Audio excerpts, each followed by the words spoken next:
What's it do? This is your host, Brian. T, And this is JegnaTalk for you by you on JEGNAFEST Worldwide Radio. the number one teen show in the Midwest, broadcasting on 152 radio stations globally. And today we're here with... Coach Green representing Wash House. And before we get started, Coach Green, can you please share your socials and where our listeners can find you and connect with you? My IG is m.green62. Okay. So to start off with, my first question is, if you could trade places with any famous athlete for one day, who would it be and why? It'd be Messi. Messi? It'd be Messi because he's like, everybody loves Messi. I haven't heard any bad thing about him, and he's rich. And he can go anywhere in the world and get love from everywhere. So I'll trade places with Messi. Yeah. I hear Messi's a really good dude, too. Yeah. Tell us about your family, parents, sibling, and who influenced you the most. My parents are Michael Green, Linda Green. My sister is Carrie Green, and I got a pretty big family, but I got some cousins who are pretty much like my brothers and sisters. So a lot of times, you know, I refer to them as my brothers or my sisters for real. Influence, I would probably say my family. You know, we growing up, we were just extremely just close knit. Did practically everything together. You know, my earliest memories were being down in Gateway. That's where we were for the most part, you know, when I was young, and like the whole family was there. You know, we was always outside playing with other kids and barbecuing and stuff like that. It was a good time. Yeah. So where were you born and what was it like growing up there? I'm from Kansas City, and like I said, I was growing up. I grew up pretty much early in Gateway. And it was chill. Like I said, it was no issues. We all knew each other. Families knew each other. It was. I loved it back then. Yeah, Gateway. I actually loved going over to Gateway when I was young, when I was little. What was your experience at Sligo High School? Man, I loved Sligo. Yeah, it was the neighborhood school. I was supposed to go, because I was from a private school, St. Peter's. So I was supposed to go to like Bishop Ward or St. Thomas Aquinas, but I begged my mother to send me to Sligo because at the time it was just rocking. You know, basketball-wise, we had Chris Weems, and we had a lot of good stuff going on in Sligo. And it was right down the street, and the whole neighborhood was there. So, yeah, I just love Sligo. So you played both football and basketball. What drew you to each sport? Excuse me, what'd you say? So you played both football and basketball. What drew you to each sport? What am I what? Sorry. What'd you say?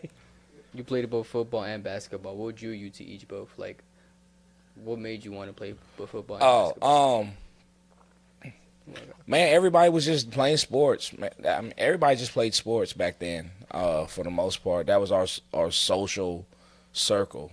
You know, to go out there and just play sports and just compete and, you know, and just have fun and we just love to just do it.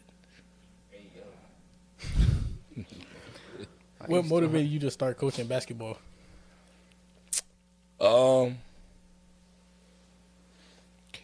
It was a former college coach who recruited me named Todd Johnson. We call him White Boy Tom Johnson. But Coach TJ, I was at Harmon at the time working, and also one of my high school coaches at Sligo, Coach Gonzalez.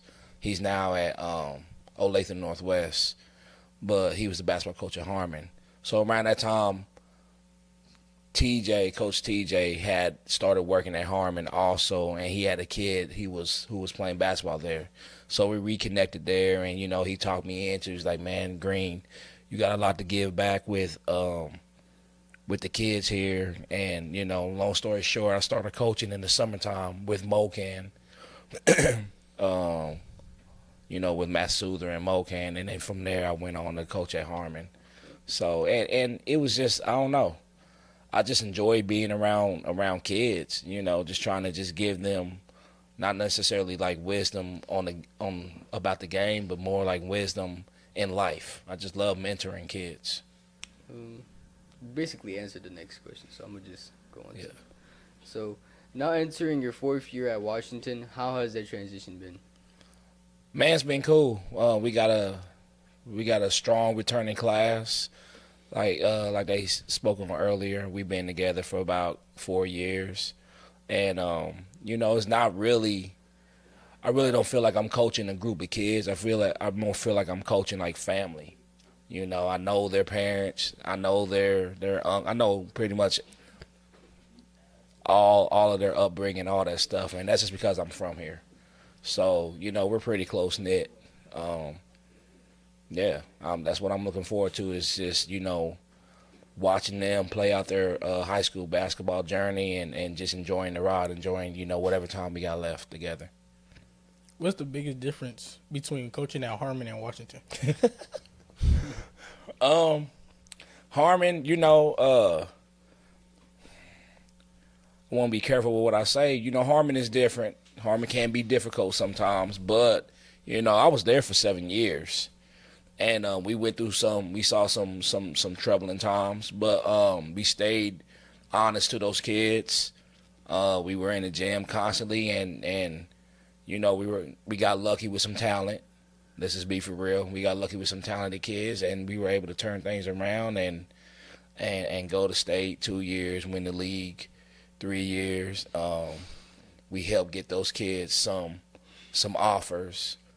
The difference between Washington and Harmon, I would say there's a little bit more involvement from the parents than it was at Harmon. It's pretty much the same. The kid, we got some dog kids, so KCK's got some talent still. So how does Rise and Grind go beyond basketball to impact young lives?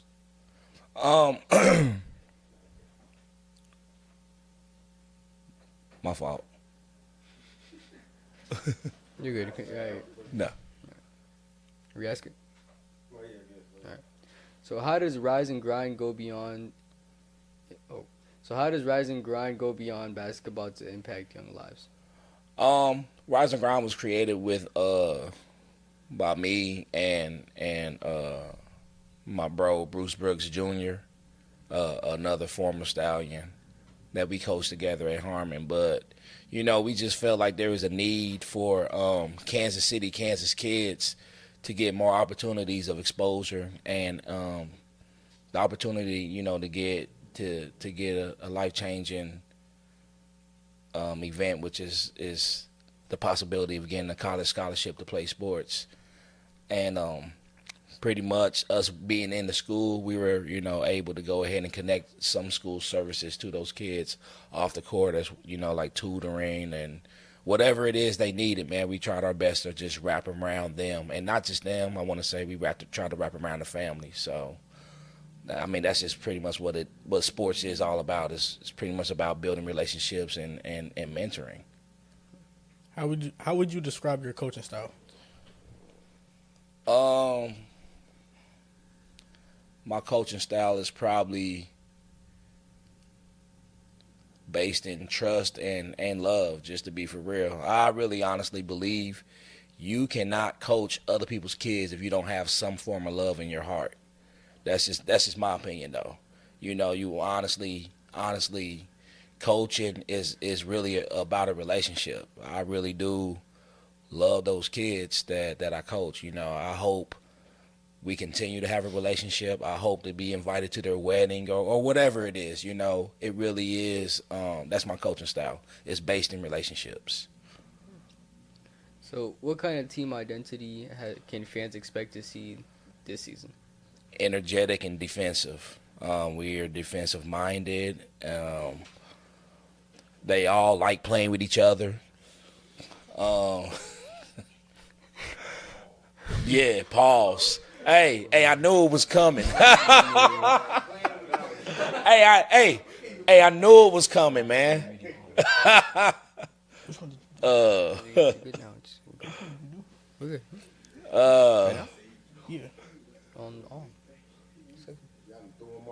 Yeah. Man, nah. Hey, I knew he was about to hit me with it though, man. I knew he was about to hit me with it. Yeah, no, it's all good. Now go back to the question. I got it. Oh.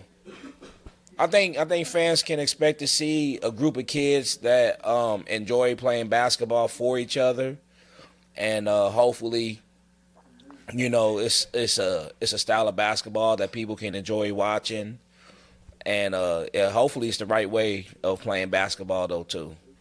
For real. How do you balance discipline with keeping the game fun for your players?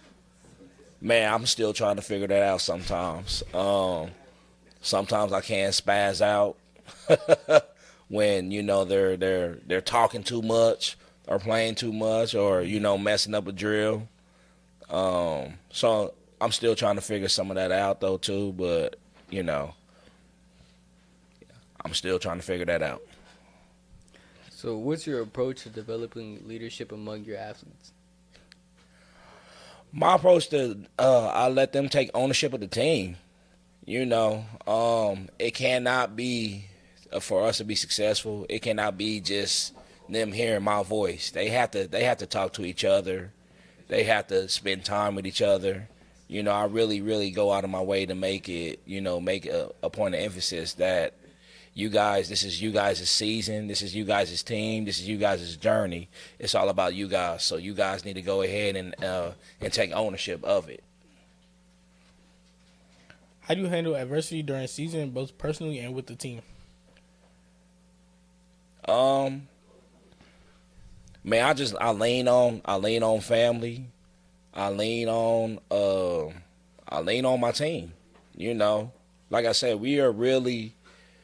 I really, really, really try to create a family environment. There's nothing that's not off the table.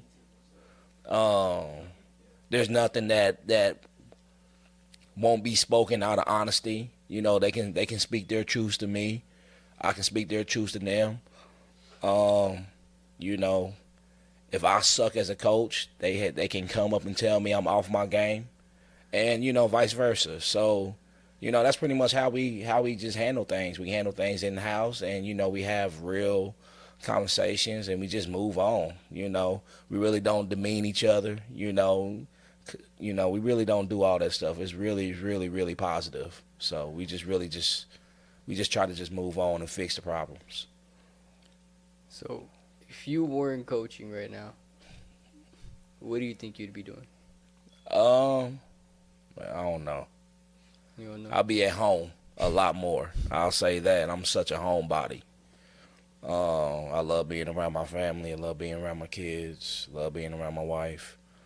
I'll probably just be at home watching movies on Netflix or Prime TV or whatever. Doing some stuff around the house. That's probably what I'll be doing. What do you think players would say is like playing with Coach Green? Hopefully they say I'm honest and I'm authentic. I think, you kids can read when somebody's fake, and hopefully they don't get that through me. They get to see that I'm really somebody who really, really wants to see them succeed. I tell them all the time, man, I want you guys to do better than me in every way possible. Be a better man than me, be a better father, be a better husband, just be better. So, yeah. I hope that's what they get from me.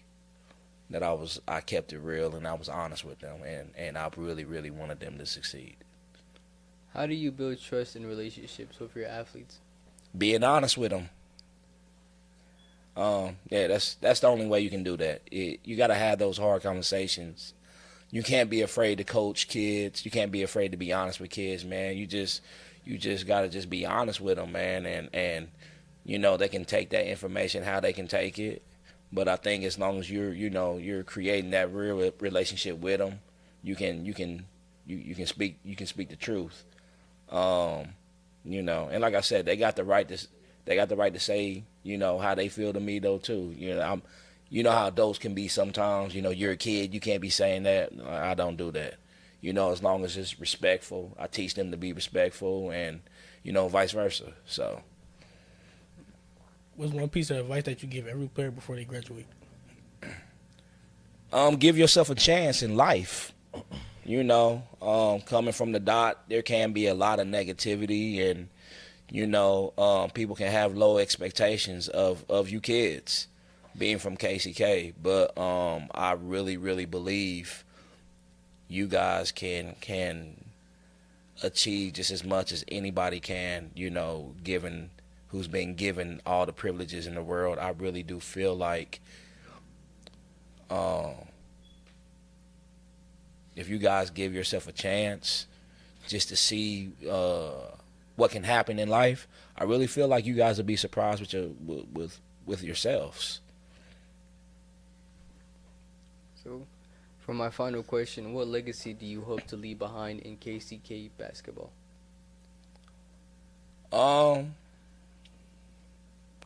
Man, that I gave them all. I gave everything that I had. You know, coaching wise, knowledge wise, and that I really tried to leave KCK basketball better than what it was when I found it.